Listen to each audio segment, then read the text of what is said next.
So in our classroom, we realized, as well as we've been talking, that we need a very clear, we needed to clearly know where we were going. We needed clear targets and clear standards. So we started talking about that, and because a lot of times as teachers, we realized we didn't even know necessarily what the standard was saying, and trying to figure out there were so many things that were involved in it. And so then we would just slap it up on the board and say, all right, we got our standards and you're good to go. And they'd be like, what? You know, and then we'd like, what do you mean you don't understand? When we didn't even necessarily understood. So we had to like really battle that out, and we worked through it.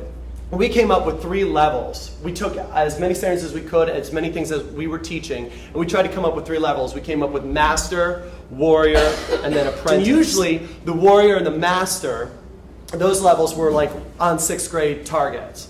That's kind of where they were, what we expected a 6th grader. So occasionally the master level would be for more advanced kids in that area to reach towards. So they knew, okay, this is where I need to go. They could see very clearly, okay, and it took time. I mean, that is real. It was really painful for us, and it still is, because we're still evaluating a lot of those things. But the kids would have, we use daybooks. So at the beginning, they have these posted in there, and it says like master. This is what a master is capable of doing at this standard.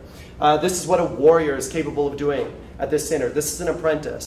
We just assumed that kids would come to us at an apprentice level, at this very basic, what we thought was basic, and we're like, well, they're not even there. Okay, so we just call them approaching apprentice. A lot of times we're like, well, you're almost at apprentice, good job, right? So the reasons why we did this, I wanted the students to know, where am I right this minute? And then we said, okay, if I want to go to the next level, this is what I have to do. This is what I need to do to get to that next level. If it's like with, for instance, characterization. We have a master is able to describe a character using actual wow traits, and we define that. And they have more than one piece of evidence, strong, different types of evidence to prove that. Okay? A warrior was just able to describe a character and use some evidence from the story. An apprentice knows how an author will describe a character, but and they can usually say, get close to the character trait, maybe using good or nice or something like that. So then they knew, okay, I know the 4 ways that an author defines a character, so I'm an apprentice in that, and I can usually start to define what this character is, or what a character trait that fits them. So they know, if I need to go to the next level, this is what I need to do. And then, how can I do this? That was the hard part for a lot of them. So I know I'm not there, what do I need to do? And they would say which level they were at, and they would say why were they at this level, and they would write, you know, they would get these ideas, and then they would say, here's what I'm going to do to get to the next step. So these are just some examples. I think the next one's the same thing, you know.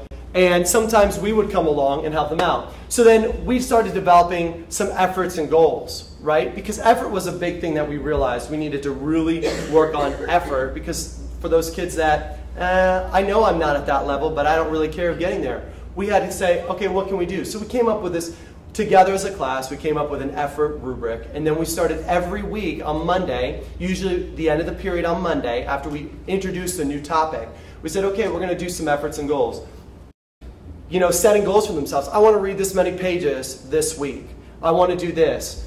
But then there's a language arts standard. So they would open up their daybook and they say, here's something I'm struggling with, or I think I'm pretty good at this standard that we're talking about, so here's where I'm at it. Like summarizing. This is Mackenzie. She felt like she was a warrior.